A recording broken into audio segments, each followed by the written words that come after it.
Hey guys, and welcome to the Ring of 57 YouTube channel. Just wanted to throw out an update quick. I'm going to start working on the next video probably Wednesday afternoon and work on it over the holiday weekend. I do have inbound the first step, well, now technically second step, in making Little Bad Girl real bad. We're going to start out by putting it on Suzy Q. First, I'm going to make a standalone board. Alright? The big reveal is we have a Microsquirt on the way. It's not what I wanted to run, but it is a good standalone system. It'll be on bank fire, as Suzy Q already is. It'll also be on bank fuel, which will be a little weird for me, but we'll make it work. Alright, it'll have 2 injector pulses on 4 injectors, so it'll waste fire. So we'll have to tune around that. I can buy an expansion board, and I do intend to buy the expansion board once I pay off the unit. I've also got a breakout fuse box and the reluctor wheel on the way. The reluctor is coming from England, so this might take a little while. But hopefully it gets here fairly fast. I did order it air freight.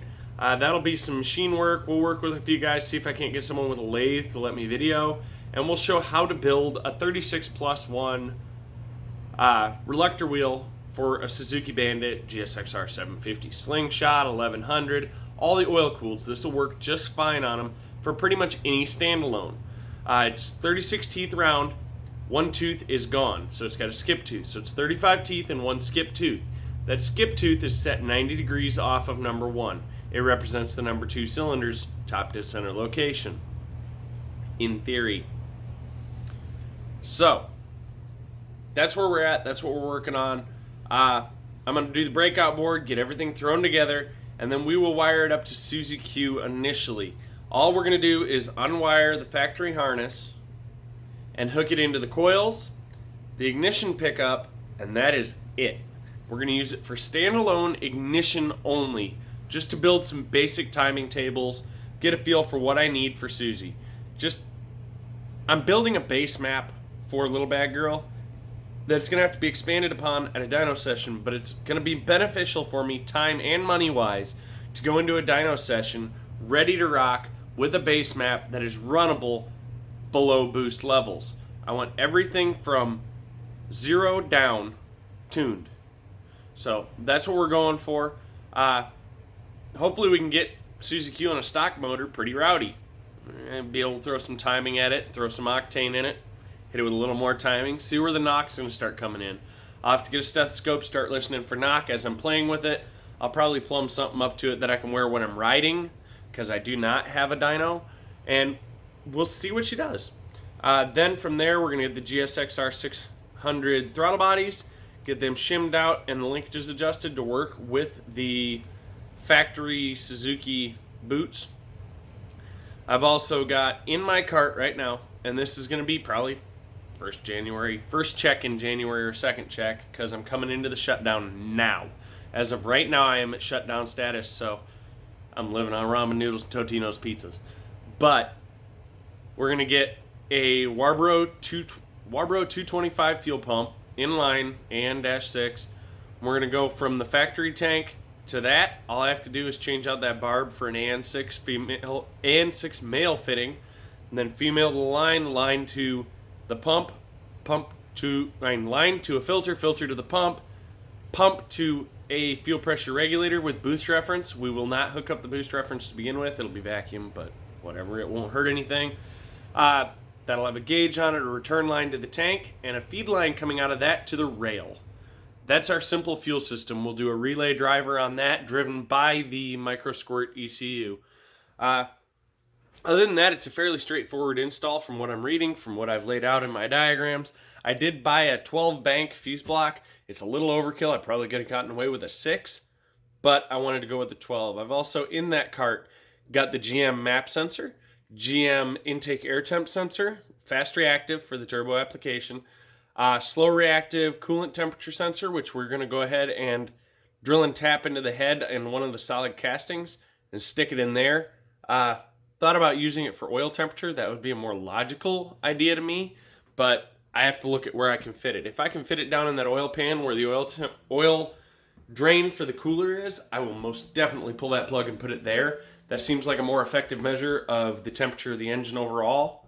So we'll go off of that, get the running operational temperatures, and use those as my reference for my warm-up fueling. Hopefully we can get it rocking. But keep an eye out probably early next week, maybe later this weekend, for trying to at least get the breakout board, a layout of my entire wiring done for the ignition setup. The tone wheel, reluctor wheel, as I said, is coming from England, so I don't foresee seeing that by then, and I definitely do not foresee getting that machined. As a previous viewer commented in the last video, I used old school Suzuki Bandit, or old school Suzuki for them. It was a great resource. I love the input. This is where I came up with the idea of how to build this reluctor wheel, and I thank you greatly for that. We're going to machine down this reluctor wheel to be flush with this curved surface. Then we're going to cut a lip into it, and we will interference fit that to a hole cut in the center of the reluctor. We will freeze this bugger in either liquid nitrogen or liquid CO2. I thought about using nitrous oxide because I haven't, and it seems like a logical idea to take it down to negative 300 really fast. And then this will be set into a jig that I'm going to hopefully make this weekend that aligns that mark and holds it solid. And then we will mark on the jig with a pin that mark, which is my TDC. Count 9 teeth, count anti-clockwise, counterclockwise, wherever you are in the world, you refer to it differently.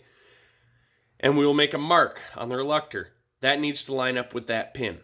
That will set my TDC mark, and I'll be able to tell the ECU where TDC is aligned in the rhythm of the 35 and a gap, 35 and a gap pulse I'm going to see in my sine wave. It will be converted to a square wave via the Microsquirt, so I don't have to put a converter on it. I don't have to put anything stupid. Microsquirt already takes that into account and switches it from a sine feed to a square wave. Square wave is much easier for it to identify and read. So that's where we're at. That's what we're working on. I'm going to see if in the next couple days, apparently one of the welders at work has a mini lathe at home that is more than capable of cutting what I need to cut. So maybe I can link up with him and he can get that cut for me and the reluctor cut, and we can do it all in his shop, and I can actually get it videoed. Going to a professional shop, it's going to be much more difficult to get video footage of them doing the cutting and such because they're going to have to fit it into their work schedule. This would be outside of a working environment, so much more friendly. If I knew anyone else with a lathe, I'd most definitely use them.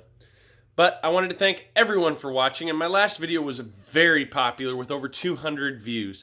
I want to thank you guys for that. Thank you for everything. We got 84% unsubscribed, so go ahead and subscribe if you want to see Little Bad Girl become a reality. For now, we're going to be dinking with Susie Q, making her a little quicker, playing with her. Might put the nitrous back on, see what a 5th gear pull with nitrous does. I'm pretty sure it's going to do a damn wheelie with a 105 shot, because that's what I'm still No. Correction. I rejetted. I'm on an 83 shot, which is a little more mild, but it's still going to hit like a friggin' ton of bricks. There's one downside to the Microsquirt, is it has nitrous on-off, but no internal progressor. So we'll still have to use the progressor I have. It's not the greatest progressor in the world, but it did do its job. It also made it really easy to tell when my nitrous was jetted wrong, because it would break up in the middle of its pulses. So, I don't know. We'll see where we're going with this. I got the nitrous kit I can do something with. I got 2 bikes I'm working on. Susie is back on the street. I actually rode it to work the other day. Really surprised some coworkers. Apparently it's louder than I thought it was. I know it's loud. I didn't think it was that loud, but apparently it is. Yeah, I just wanted to throw something out there. Hope you guys enjoyed this video. I know most of you probably haven't watched to this point, but if you have, thanks for watching. Have a beautiful day, guys, and thank you for watching the Ringer 57 YouTube channel.